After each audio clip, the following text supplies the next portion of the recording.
Okay, welcome to the final presentation of this year's BAPT Symposium, it's type in academia. I'm going to spotlight myself for the recording. So thanks for coming along or watching on video. I put this together because I do believe that, the concepts and the phenomena that Jung was talking about 100 years ago in psychological types are things that are very still relevant to us today, and there's a lot of consilience there if we just look for it in the research that's happened in the intervening 100 years. We're talking about the same concepts of psychology, essentially, that do show up in different places under different names. And it's about trying to understand the connections between those things. Bit of background on me. So, I studied psychology at MSc level in organisational psychology. So, my thesis was around quantitative study with conscientiousness, big five trait facets, and job performance. I've trained in a range of trait and type instruments. So, I really do see how they work together and bring more value actually from multiple perspectives on the same thing. In my eyes, can always be a good thing, as long as you understand where they're coming from. I've been interested in Jung and typology for about 15 years now. Personally, it's been a really rewarding thing for me to understand myself and others, and it's an ongoing laboratory of life. Really using it as a model that actually really helps to empower relationships and understanding. And I'm a current trustee of the BAPT, British Association for Psychological Type, and developing the personality parts model. So the parts lens on personality is another thing, again, which I think has got great value. But I'm someone that, really got into psychology because I want to know about the mind. And the mind, as I've seen it in psychology as a current day, it's not really seen as the psychology being about the mind as much. Often there's some people that collapse it to the brain. We know that behaviorism to some degree kind of, got rid of the mind as the focus of psychology, but Jung's world and psychodynamic movement was certainly focused on that. And that's just personally where my interest is in phenomenology and understanding the mind from the inside out. But there's a certain dismissal of, subjective experience, in the sort of race to become a hard science. But it's interesting that this paper I'm mentioning here is really interesting. There's this place called BM Science in Finland. By the way, I'm going to put up lots of slides with lots of text. Don't try to read all of it. If you want to read it, go back to the video and press pause. I'm going to focus on some of the red highlighted bits in the talk for live, people who are watching live. But the idea of this, they're trying to define and relate what the mind is in a way that makes sense to the brain, because the old brain models of the brain's like a computer, it only goes so far, because the brain's not like any computer that humans have ever built. And they're figuring that, a lot of what we see about the processing, the phenomenological constructs of mind, they say should be related to the dynamic operations of large-scale brain networks. They're saying it seems this is supported by most researchers working in the field. And they're saying they're relating, the operational level of the mind to really be highly involved with the electromagnetic field. This electric field in spatial, a three-dimensional spatial changing, shifting electrical magnetic field that is, part and parcel along with the material aspect of the brain that is inseparable for it in the way that it operates. And there's these shifting, changing networks of recruited networks of synchronized neurons that pop up and are part of this processing network. So it's not like any typical computer that human beings have ever seen. It's interesting that, there's this ways now of understanding what the mind is in an operational level of the brain kind of model. It's well worth a look at the work of these guys. So hopefully this will help to reintegrate psychology in a way that we can understand that we're talking about this operational level of the brain and body, the entire system. Let's look at some definitions of personality. Basically, as the APA would put it, individual differences in characteristic patterns of thinking, feeling, and behaving. If you bring back everything to individual differences. What makes me different from you in certain areas? On that level, personality should be fairly agnostic.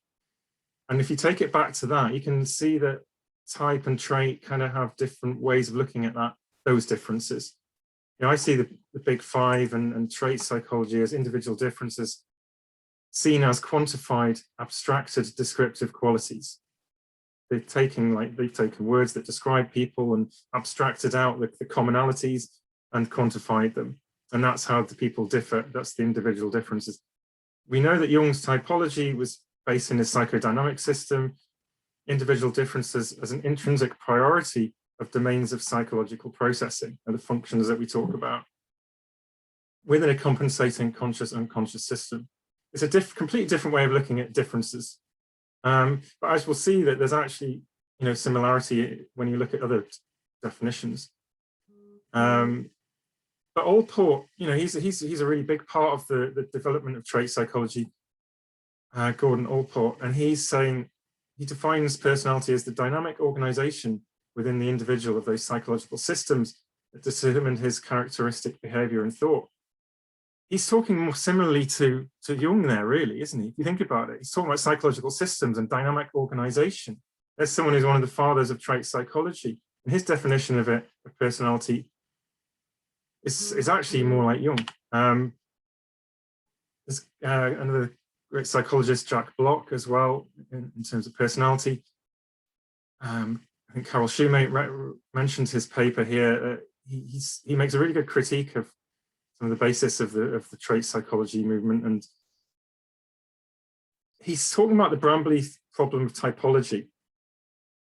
And he's saying, well, yeah, on one hand, you can say typology is just a language or communication convenience. Like you can say, oh, it's people who are above average or below average on something, we'll call them types. You know, that's just arbitrary almost.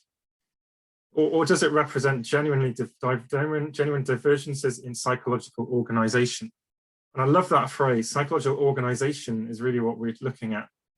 He's saying what's necessary for types is evidence of these genuine divergences in organization of a psychological system. That's actually the evidence that we need for type. And he's saying for science of psychology, he says it's conceptually and empirically worthwhile to be alert and sensitive to the possibilities of instances as type as distinctive form. They think then he's not dismissing it, you know, as some people might do. But we've got to look in for the right thing to find it. So I said that the trait model, you know, it's an increasing levels of abstraction from thousands of trait adjectives, descriptive words about people, you know, factor analysis distills down through the covariance structure of how people have rated themselves on different traits to pull out the ones that track each other in similar ways, become kind of abstracted into higher and higher levels of, you know, you've got aspects, facets, aspects, and then the big five domains. Each one of these contains about like hundreds or thousands of different like descriptive adjectives that have been, this represents what they have, what they share in common. Although when you abstract, you obviously lose a lot of the nuance. You know, when the further you go down the chain to the smaller levels, you start to bring in fine-grained levels of detail and nuance. So that's what I mean by abstraction in terms of the trait levels. So Costa and McRae, we heard about them earlier from David's talk.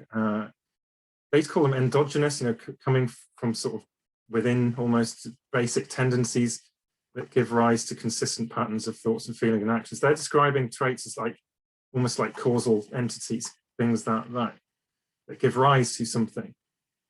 Another description is density distributions of states. Like actually states are the real momentary reality that we live in terms of what the mind or behavior is actually expressing.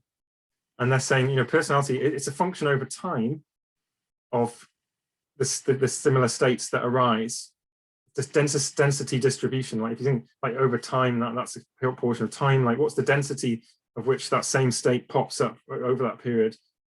And that's kind of like what they're describing as what a trait is. I'd say actually it's more like abstract qualities, because a state itself can have multiple qualities in the moment you can have multiple traits that describe that state. So it's a density, I'd say, it's density distribution of abstract qualities.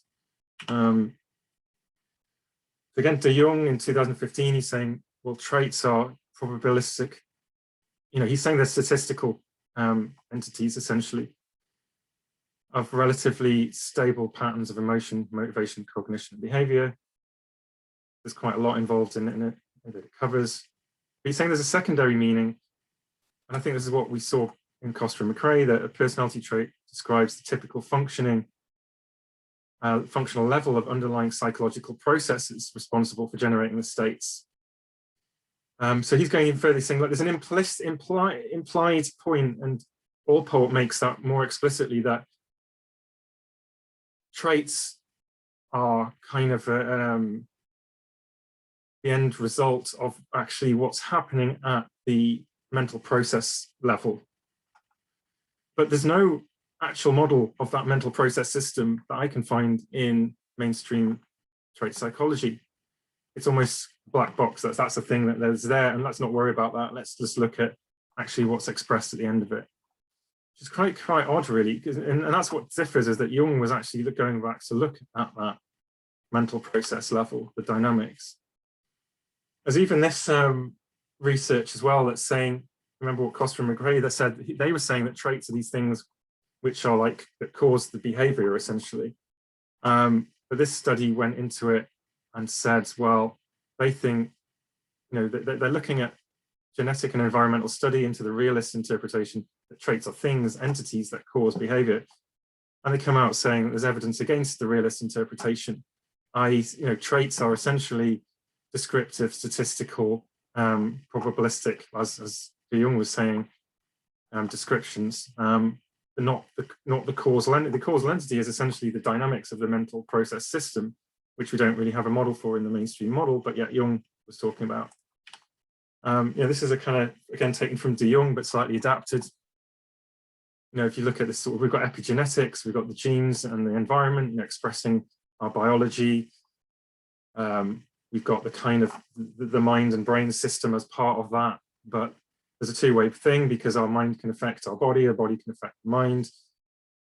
And as a result of these psychological processes doing their thing, that we have personality traits. We've got an expression of quantifiable thoughts, feelings, and behaviors. He also goes further to say we've got characteristic adaptations. That's to say that, like, specific ways, like, let's say a personality trait like high levels of agreeableness can actually express itself in an individual's life. One person with high agreeableness might become a shop assistant. Another person might do something completely different with it. To say that you can't really talk at the level of characteristic adaptations.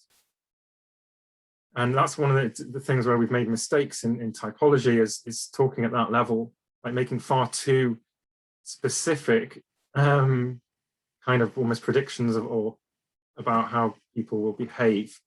Whereas actually, this is the level on which the psychological process level is actually what type is really about. There's also an idea that, in the Jungian model, we've got 8 domains of mental processing, or 4 if you look at the basic functions level. The idea we've come up with these 5 basic trait factors, that doesn't actually restrain what can happen at the mental process level. Even if we say, like, there is 5 fundamental traits, it doesn't mean there's 5 fundamental mental processes that cause those traits. Okay, what de Jung is saying here is that he's saying it's a mathematical fact that the interpersonal covariant structure, the tendency for a given level of certain traits appear in the same people, which is basically what the factor structures of the big 5 have found.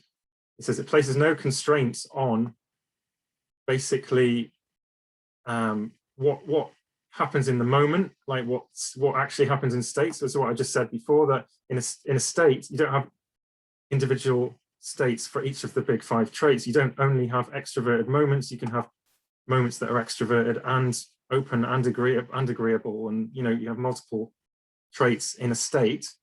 He says, but also the mental process level has no constraints on it. So to get 5 factors, like traits of descriptive personality, you don't need 5 mental processes. You can have a completely different number of mental processes, and still those mental processes can have different abstract qualities in common, and you can still end up with 5 factors at the end of it. So what I'm saying is, like, basically there's no restrictions between these levels in terms of they have to have the same number of things in them, which is quite important. There's no restrictions there. Okay, so I'm going to go back to some of Jung's original stuff from 100 years ago. I think it's important that we go back there and try and understand some of the definitions to understand this dynamic system he was talking about, in order to create more of like a kind of reinterpretation, because Myers-Briggs interpreted it in their own way. But it's such a complex book that there's other ways we could interpret it. So when he's describing type, he's talking about the problem of what opposites, tension between different mental processes, and the issue of one-sidedness, where we get what's called an attitude. So the word attitude is important. We're going to really look into that. He's saying one mechanism will naturally predominate, and if this condition becomes in any way chronic, a type will be produced. That is a habitual attitude, in which one mechanism predominates permanently, although the other can never be completely suppressed, since it's an integral part of the psychic economy. Hence, there can never be a pure type in the sense that it possesses only one mechanism, the complete atrophy of the other. Typical attitude always means merely the relative predominance of one mechanism. So often people criticize typology, saying, we're saying that, like, if you prefer feeling, you only have feeling, you only do feeling. But that's what I call the exclusivity fallacy. The fallacy that typology means you exclusively have or do one type of thing, and that the other one doesn't exist. Yeah, Jung makes clear that there's an actual relative predominance. Attitude, I think, is a really important word, so we'll come back to that in a bit. So he's talking about the basic psychological functions. This is like the map of what's out there that's working in the psychological system. He's saying the functions which are genuinely as well as essentially different from the other functions prove to be thinking, feeling, sensation, and intuition. If one of them habitually predominates, corresponding type results. So attitude is kind of, he's talking about almost a state thing. In the moment, one thing can predominate over another. But habitual means over time, it's consistently coming back and doing the same thing. That's what a type is. And there's certain degrees to which that is true. So there's degrees of attitude.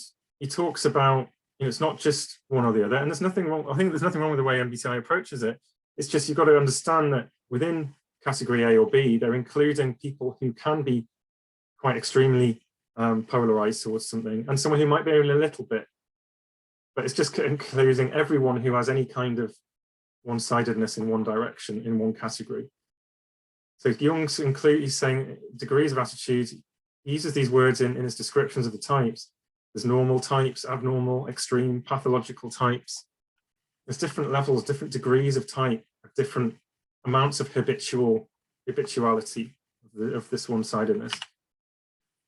So he comes out with this, he's got his 8 types, these 8, what I call domains of mental processing.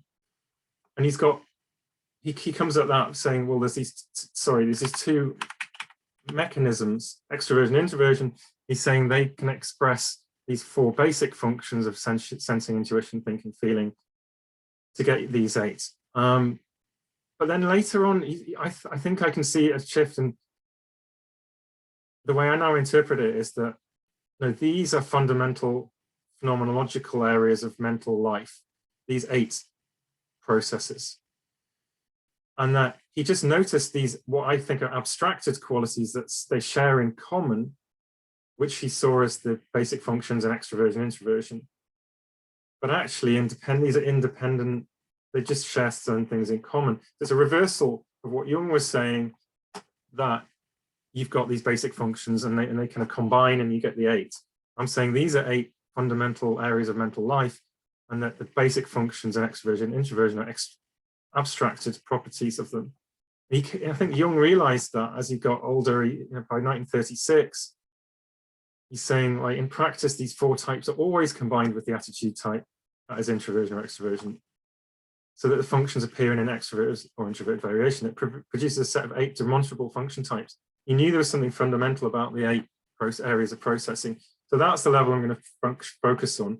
And I think the fact that MBTI chose to go down the other route of these abstracted parts, it's a roundabout way of getting to the phenomenological reality that actually Jung was talking about.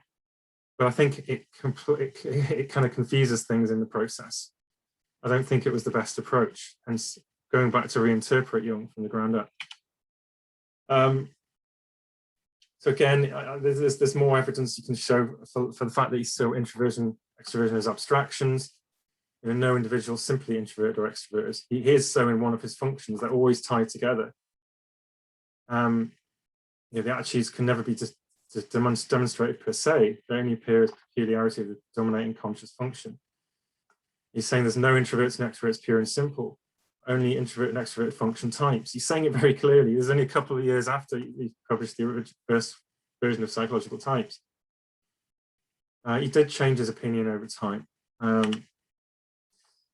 So attitude is fundamental to understanding type, because without that, he defines it as a habitual attitude. So we need to look at what he means by attitude. He's saying a readiness of the psyche to act or react in a certain way, a priori or orientation to a definite thing. There's something that's pulling you towards certain ways of being or certain mental processes. A selection or judgment takes place that excludes anything irrelevant. There's selection involved. It's really important because, attention is essentially the area that deals with selection within the mental system. So we're going to look at attention. The selection is implicit in the attitude and takes place automatically. So there's an automatic kind of attention going on.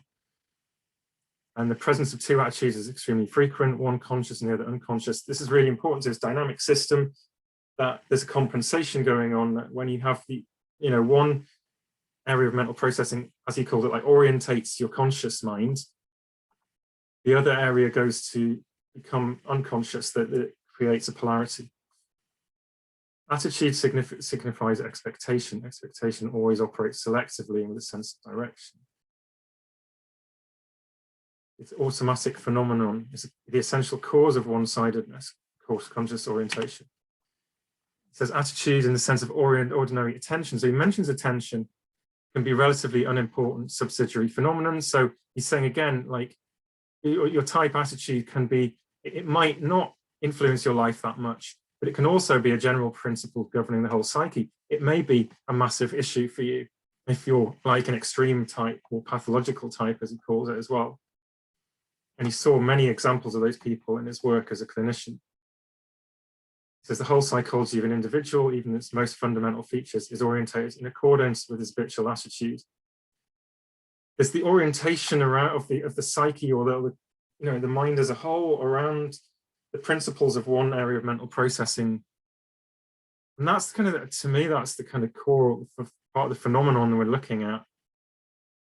What is the thing, the ultimate area of way of looking at the world that, when it comes down to it, is of the highest value for you, or the most important, or the one that kind of overrules others, or the others work in the service of. It's about organization. Going back to the definitions earlier, we're going to talk about psychological organization. And this is the top of the pile, the superior function, which the habitual attitude keeps drawing you towards. This automatic attention. He's interesting, he's saying habitual attitude is always a resultant of all the factors, such as innate disposition, which I think type's more about, but also environmental influences, experience of life. He's bringing in other factors which influence your habitual attitude as well, which is really interesting. He's saying it's an individual phenomenon that eludes scientific investigation. Well, we're going to try and do that anyway. It needs to be done. Certain typical attitudes can be distinguished insofar as certain psychic functions can be distinguished. People say, oh, you can't have categories, everything's like a continuum. But when you get to the mental process level, the mind does have qualitatively distinct areas of mental processing. and networks that are distinct from each other. So on that, if there are mental processes that are distinct, and type is about an organizational level, and one can predominate, then you can have a category. It's a category of organization, of predominance of psychological mental processes. He also says that there's social attitudes, and Steve Myers talks about this in his book, that attitude goes beyond typology, and it goes into things like politics, and it goes into isms, and it goes into philosophy and different other ways of one-sided ways of seeing the world. And very key to this goes in line with the word attitude in another sense, that it's about seeing that way of seeing the world is the right way, and the other ways are the wrong way. There's a value thing involved that Steve talks about in his talk, where you get this superior-inferior axis, that within that polarity, we start to see a right way and a wrong way to see the world. That's part of that attitude. So again, type being automatic, very interesting. He's saying, so where does this thing come from? Because it's about consciousness, the orientation of consciousness. He says that such a widespread distribution could hardly come about if it were merely a question of a conscious and deliberate choice of attitude. He's saying, as we know anyway, type preference is not a choice. It's something that you have to kind of introspect on and observe happening beyond your intentional willful control, something to be observed as a phenomenon. So the interesting point is that it cannot be a matter of conscious judgment or conscious intention. It must be due to some unconscious instinctive cause. Here's one of the bizarre things, that what becomes most conscious for us is not decided consciously. Consciousness does not create consciousness or choose consciousness. That's to a certain degree. That's what he's saying here. That's something really interesting. There's something quite paradoxical about that in some way, right? What becomes conscious is not chosen. It's not chosen. This is because we need to define consciousness. So, so he's saying, by consciousness, I understand that the relation psychic or psychological contents to the ego. So in his psychodynamic model, he's got this what he calls the ego, which in his sense is the subject of consciousness. And therefore anything that's not related to the ego is unconscious. Consciousness is the function or activity which maintains the relation of psychic contents to the ego. Consciousness is not identical with the psyche, because the psyche represents the totality of all psychic content. The psyche is a superordinate mind system that includes conscious and unconscious mind. So the ego, well, what's the ego then? If consciousness is to do with what the ego is related to, well, ego, like in the German, they use the word ich, which means I. So ego means I, as in me, as in who am I. So he's called it a complex, and complex is another thing, because a complex is like in itself an autonomous area of the psyche. It constitutes the center of the field of consciousness and appears to possess a high degree of continuity and identity. There's something about our self-narrative, our identity, what I associate with being is to do with ego. It's the subject of my consciousness.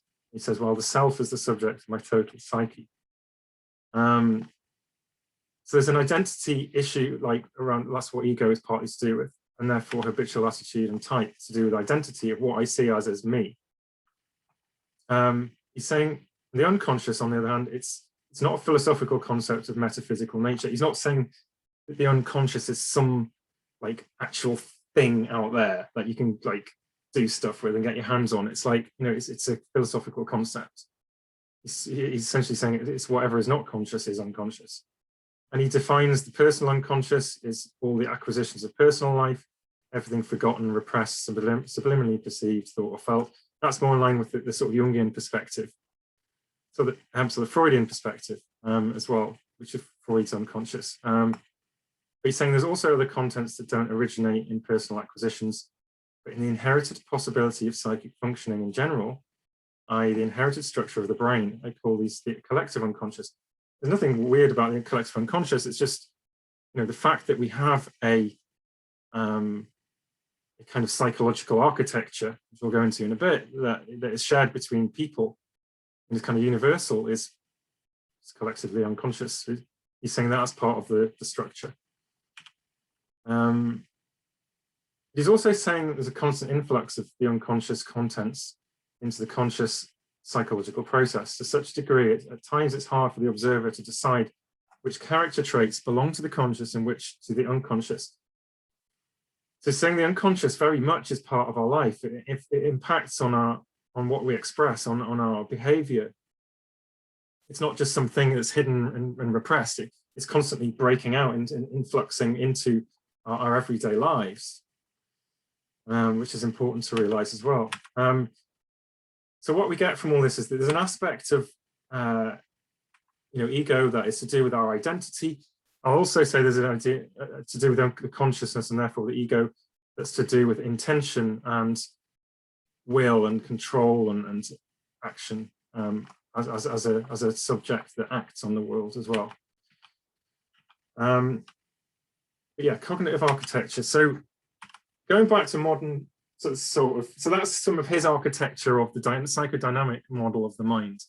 You can see kind of what he's talking about: the conscious, the unconscious, the ego. This is kind of complex, and then it has relationship contents.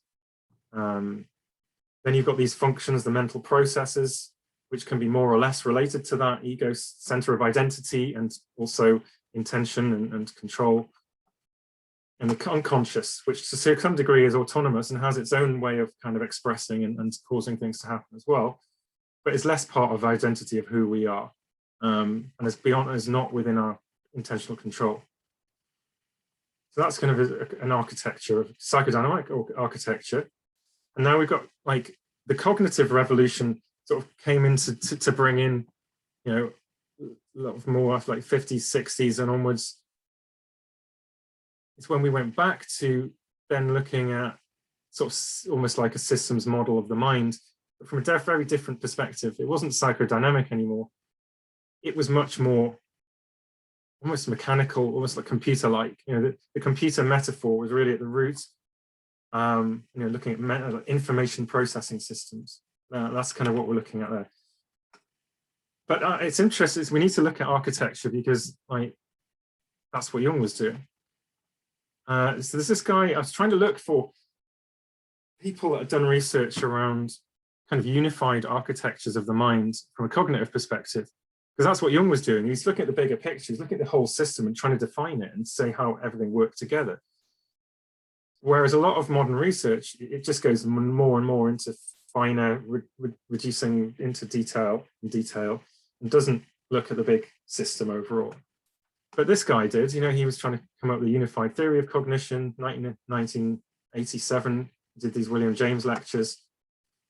He created a SAW model, and that's gone on to inform artificial intelligence research and development.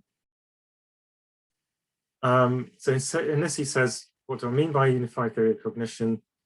There's a single set of mechanisms for all of cognitive behavior. Well, that's kind of what Jung was trying to do. He's saying what should that include? He says that should include problem solving, decision making, routine action, memory, learning skill, perception, motor behavior, language, motivation, emotion, imagining, dreaming, and daydreaming. I think anyone who's got a little working understanding of the 8 Jungian areas of mental processing, the 8 functions, would say that actually they cover a lot of this. So, Jung 100 years ago, I think he met quite well the criteria that Newell laid out for an architecture of the things it should include. If you think the imagining, daydreaming, you talk about your intuitive functions, motivation and emotion comes into to a certain degree to the feeling functions. Language, like thinking functions, have got a big part to play in there. Perception, you've got your sensing, memory, where you're introverted sensing, problem solving, decision making. Well, that's a whole range of different functions. You could say, well, yeah, he's kind of covered most of it. And there's tons of research on cognitive architecture. Over 40 years, this paper in 2020, so it's very recent, said they found, they looked at 84 particularly and mapped them out into different schools of thought. Whereas actually they said there's actually really hundreds of cognitive architecture models. I guess this again stems more over into artificial intelligence and computer learning and things like that. But it's still part of psychology because it's modeled on human cognition. Really interesting. I in the last few weeks, I've just been discovering all this stuff. So here's Newell's model, but I mean, it's hard to relate this to Jung's model because it's looking at it. It's just coming at it from a very different way. It's coming at it from an information processing perspective. It's looking at it from the results of empirical experiments, rather than from phenomenological exploration. So it's interesting that when you come from the inside out versus the outside in, you get completely two very different looking things. You know, I don't know what would be the kind of equivalent of like the ego in here. You know, probably working memory area to some degree, I'd say. You know, and that's bringing in processes, bringing in information.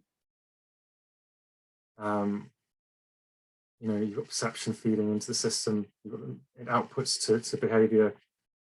I mean, I guess, you know, you could probably try and relate it. I'm not going to sit there and try and do that now.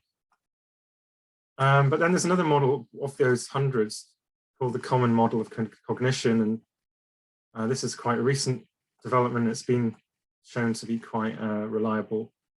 It's simpler than some of the models, but you know, the working memory is really at the center of this kind of, I think, you know, the sort of the consciousness, the ego, that aspect of the mind, and then interacts with these other different modules. They did it just very recently, again, this is 2021, a huge study on the human connectome, and that's all the pathways of connection within the brain.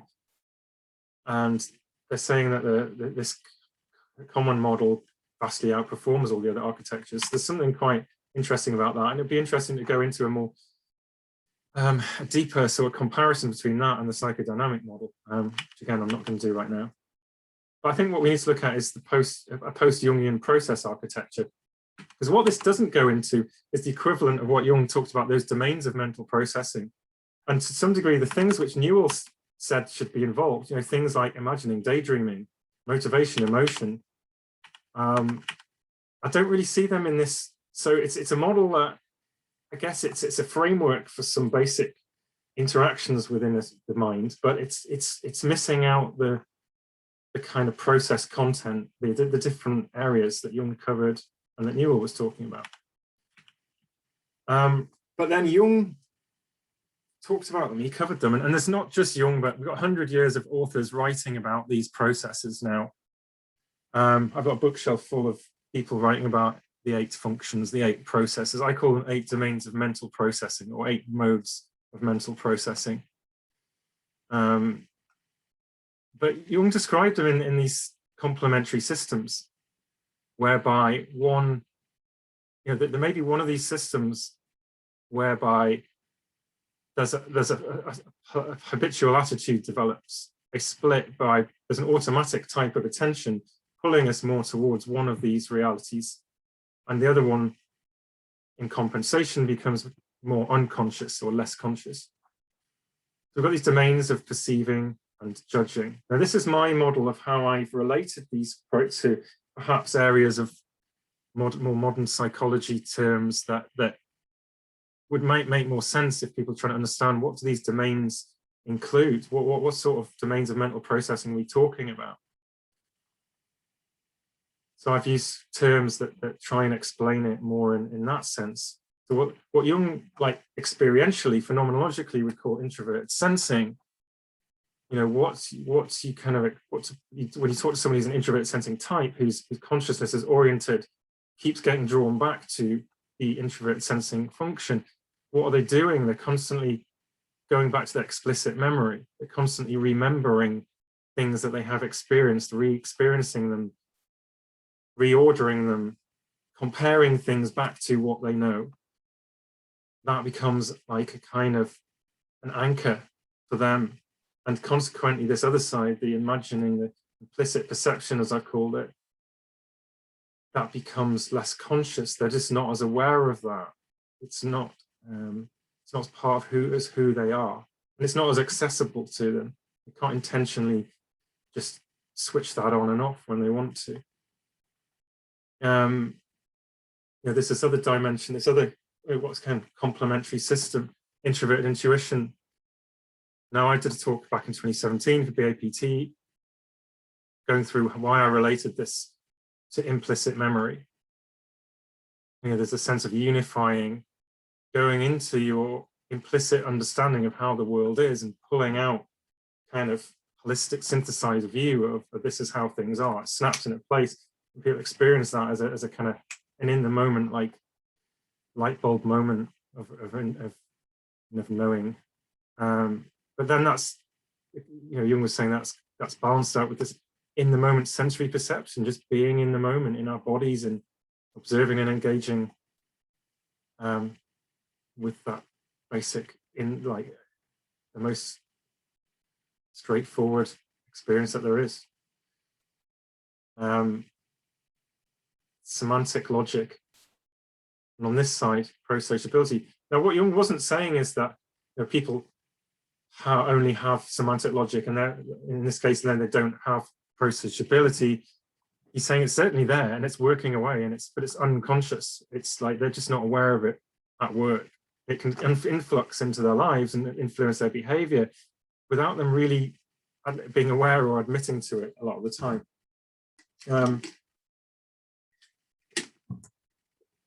So I'd say if we're looking in psychology, for analogies for Jung's model, we've got these, we need to find 4 complementary systems, the fourth of them being the gut value and the executive function, as I call it.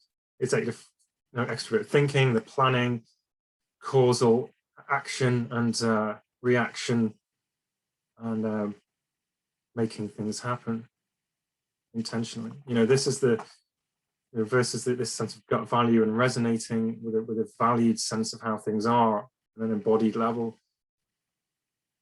So this is what essentially what the Jungian and post-Jungian model proposes actually, is that we would have 4 complementary systems of mental processing, and that we would have, within most of us, we would have a situation to certain degrees where one of these dimensions became fairly polarized in terms of conscious and unconscious. Not to say that we had one with the exclusion of the other, but that we'd be aware and identify with one, and we'd be able to reflect on being aware of the experience of one much more than the other, and the other one would become to some degree unconscious. Okay, so that's the proposition. And some people call these cognitive functions. Obviously, there's a bit of issue with that as to what is cognition and what is emotion. And it goes back to Plato dividing the soul or mind into these 3 parts: desire, reason, and passion. And I think Vicky Jo mentioned this in her Symposium talk. And there's this constant division in, what does cognition entail? So can you really call what all these involve as cognitive? Possibly not. So therefore I'd call them 8 domains of mental processing or modes. And even the idea of processes, it's difficult. If you look at this assessment of what is a process, a mental process, they said back in 1988, this term process lacks clear, adequate, and valid definition. But what they do know is in an information processing model, it means an operation which transforms information. So we can think of that's what these are. They transform information. They put a certain spin on it. They sort certain, what Jung would call, they've got certain principles. And also John Beebe would say they've got a certain telos. There's a certain world towards which ideal world towards which each of these is kind of working.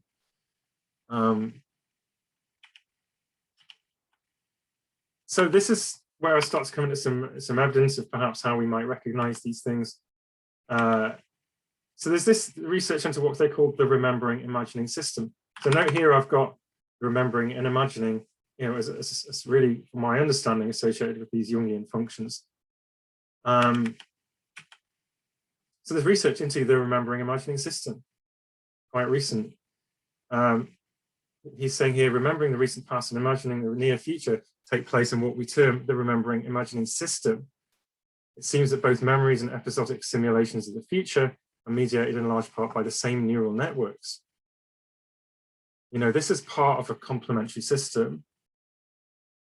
But, you know, some people have argued against type, saying that, you know, well, you know, these things do act as a system. We're not missing one part of it.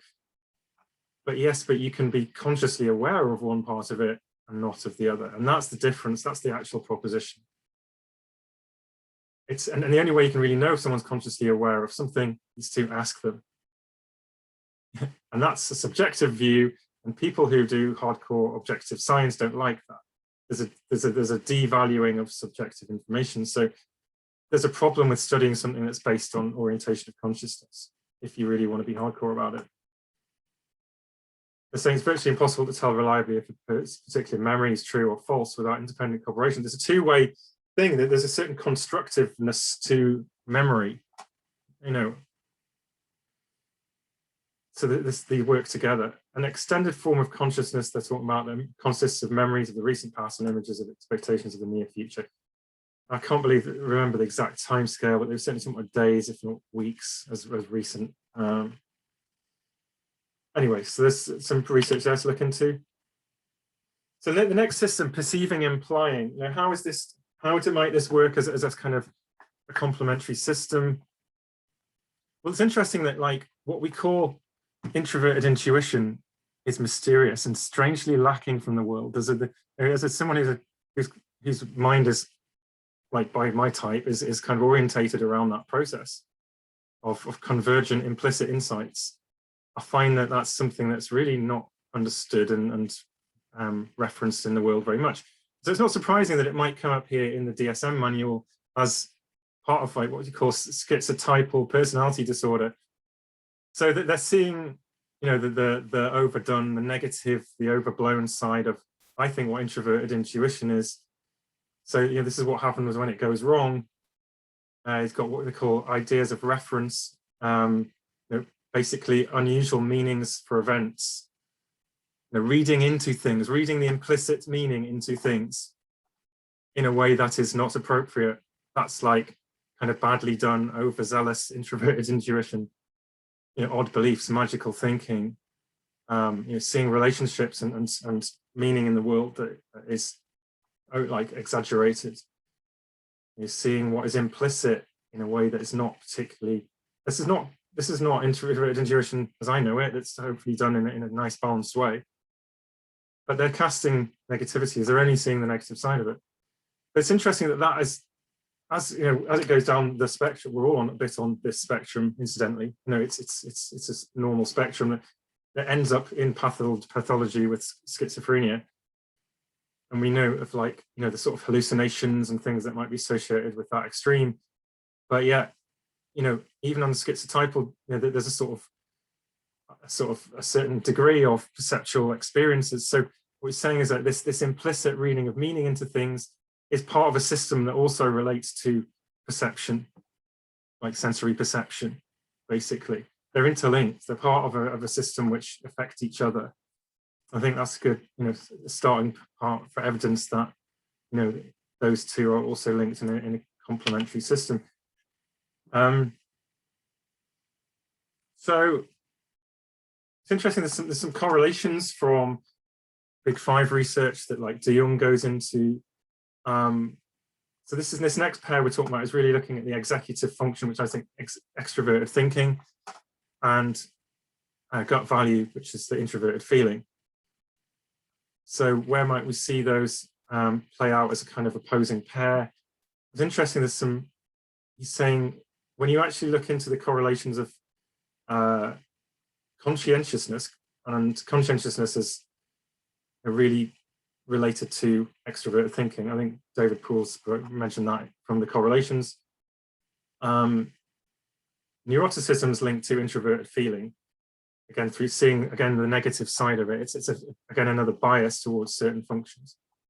But yeah, there we've got a negative relationship to neuroticism between industriousness, which is part of conscientiousness. So again, they're related, but in a kind of opposing polar sort of way. And then you've got this what I call pro-sociability and semantic logic system, which is like extroverted feeling, introverted thinking. and also to a degree, the other thinking feeling, which we just looked at as well, extroverted, introverted, extroverted thinking, introverted feeling.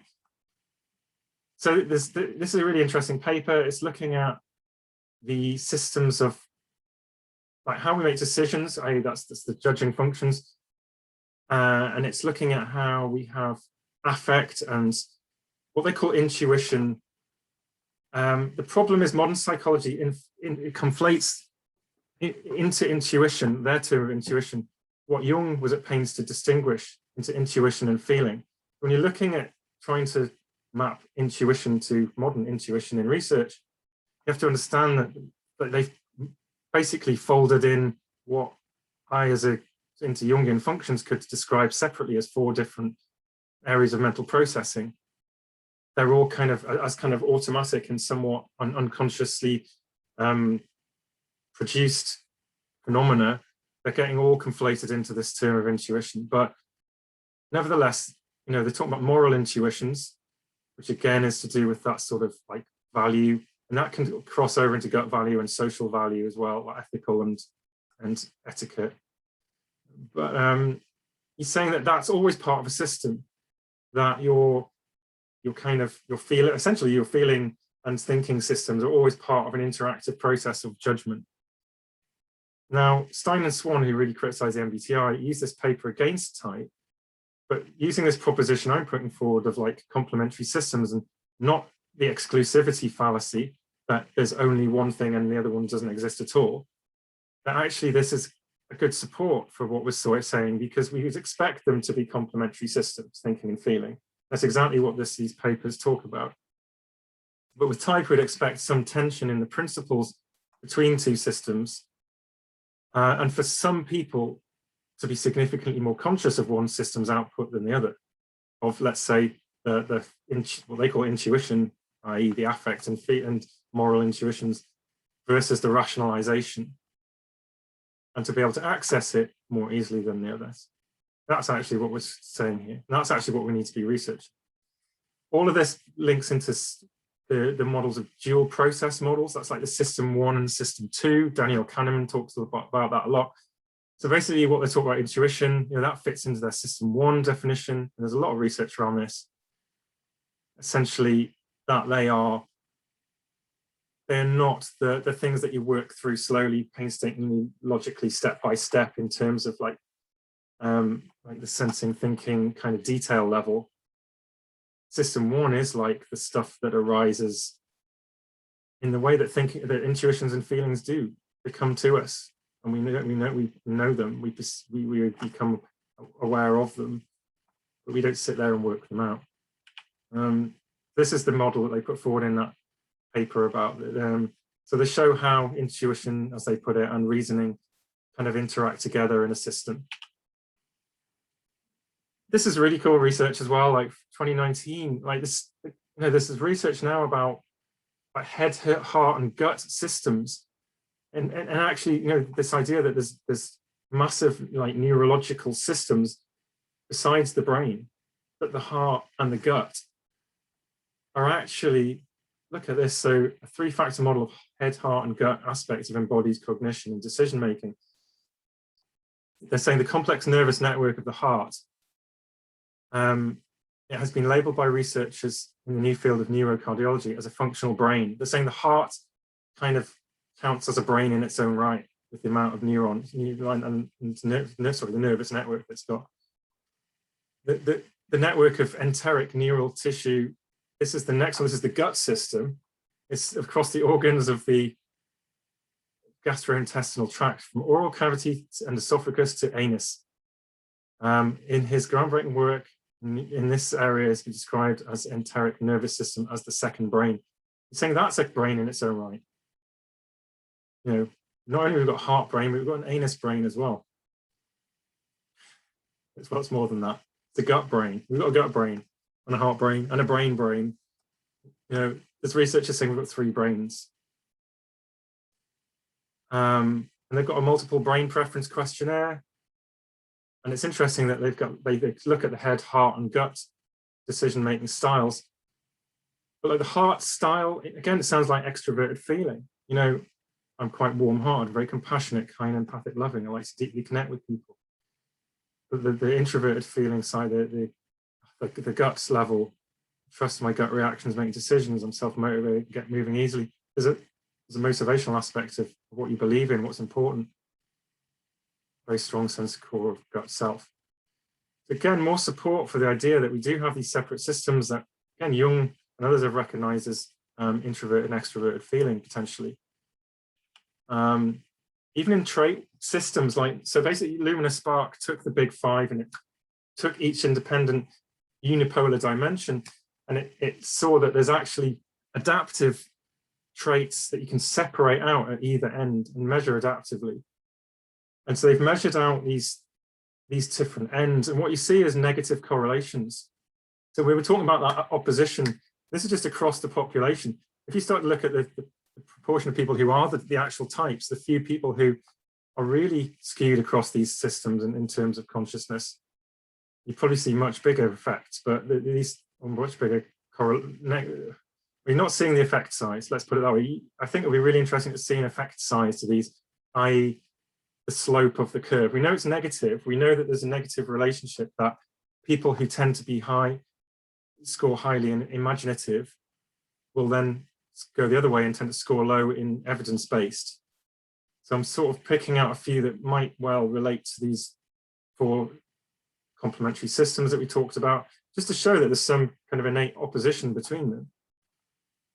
You know, that there's a negative correlation between imaginative and evidence-based, which I think would relate to the imagining, remembering, the extroverted intuition, introverted sensing.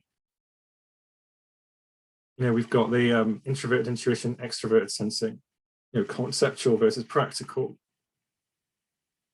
extroverted feeling, introverted thinking, sociable, logical, extroverted thinking, introverted feeling, competitive, empathic. You know, there's negative correlations showing that there is some position, some kind of tension between these ends of the system. Even in an average-based view, where you wouldn't, in an average view, all the types together, you would expect it kind of to cancel each other out and not to see too much, but even then, you're still seeing a negative relationship. So I'm just going to look quickly at attention. So there are research on attention. This is visual attention. It's easy to look at visual attention because you can kind of see more clearly what people are attending to. But these guys, Posner's like a really leader in this field, and he's got these 3 networks, and this has been really confirmed over many years of neurological studies. An alerting network, you know, that's sustained vigilance, comes from a real base level of the brain.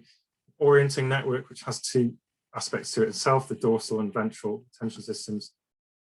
And then you've got the executive network, which is more like front of the brain stuff. Which again has actually got 2 parts. So it's not all frontal. Some of it's parietal, so it's a bit further back, but the front of the parietal part of the brain.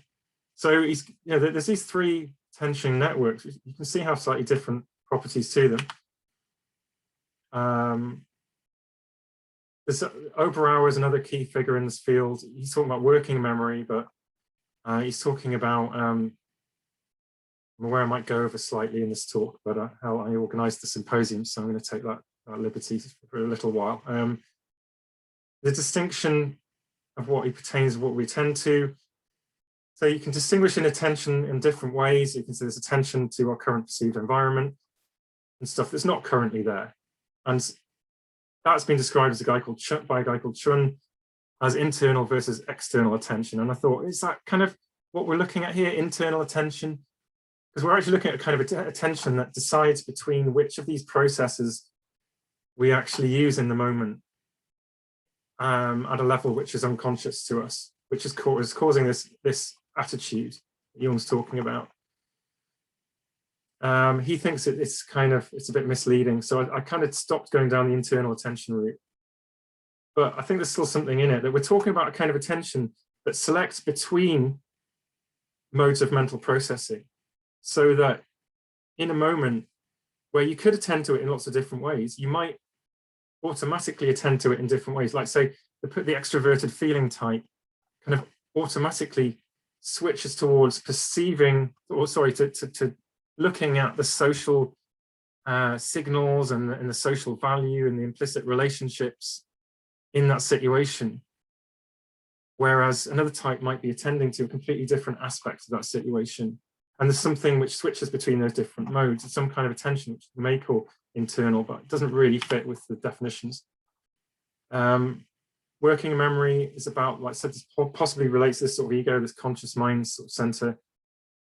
And there's other ways you can determine different types of attention. Controlled versus automatic comes into it. And that's what Jung was talking about. He's talking about an automatic kind of attention. You don't choose the type. You can try and override it like intentionally with controlled attention. So again, there's a taxonomy of different types of attention from that paper. So you can, again, they're looking at different types of attention, but with I think we're looking at automatic, non-perceptual, goal action kind of, you know,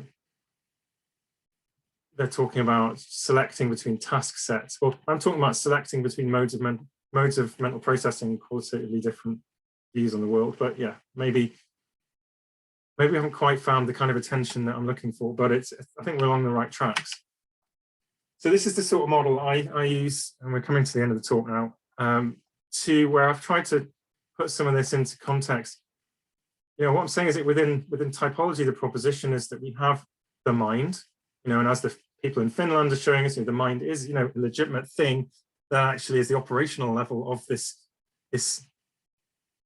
both like material and energetic system, with including field processing, the operational level of that system. And within that, we've got these different, qualitatively different modes of processing that we've looked at from Jung, and we've looked at some kind of analogies from other areas of research. But within the mind, the kind of attention is that we've got different types of attention that are vying for, in the moment, in the state, what will actually take precedence. And we can select between those different modes. And what we're saying about type, what the proposition is that there's an automatic like grip or flow, like an underlying disposition. It comes back to what, so there's another area of research called personality strength, like, and Jung was talking about degrees of habituality. That's the same kind of thing. But this is a wandering internal attention, I've called it, which just pulls us naturally back, in absence of any other overriding forces, to that default mode, or the modes which are the most default out of the sort of hierarchy, as we might see in type. I think this is where where type sits, and we need to try and understand what this type of attention is, and try and research it and understand it, because we don't all default and wander back to attending to the world in the same way. That's the whole point, by default, by habitual disposition. But we all have executive attention. We can all choose to use these different modes. We can all override that, and the environment, by those orienting and alerting attentions in the brain, can also force us to attend. And that environment could be our parents, our culture, our environment, our school, our job, blah blah blah, etc. Whatever. But you can see how, you know, we can deliberately choose to attend in whichever way we want, and all of that three-way tug of war plays into our expressed behavior, which the observer can observe. So when we're talking about type, we're talking about something that affects behavior but is not equal to behavior.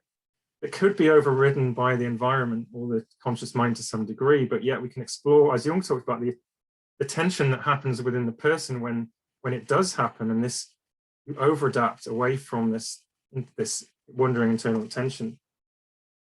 And there's also then you've got to look over time, how this unconscious attention also takes us on a journey, potentially, on a journey of development, because it's not just a static model. Jung's all about that the mind wants to integrate, and that it has to just go one way in order to then come back.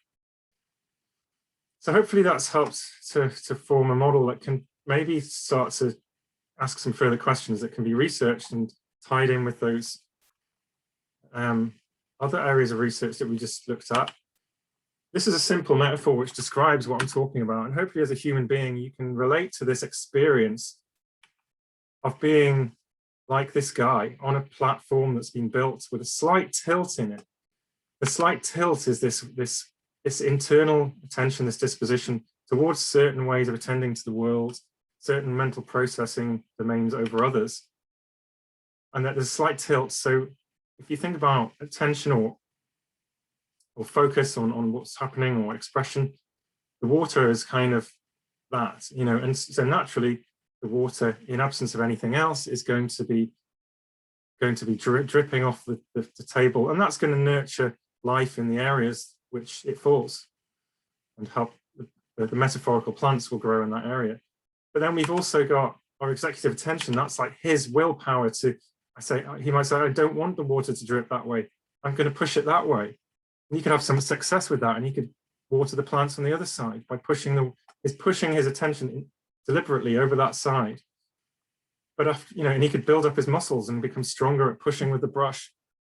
But it's also going to get tiring over time. There's only so much of that he can do. He has to stop to rest. And then there's the environment, the wind blowing, which is this orienting and alerting attention, which can blow the water and force it to go in a certain direction. So what I'm saying is, this is the proposition of type, that we're living in this three-way attentional tug of war, and that we need to understand that to even get to the right questions that we need to ask. Sorry for going over. I just wanted to finish up there, but I'm going to stop the recording now, and we can get back to question and answers.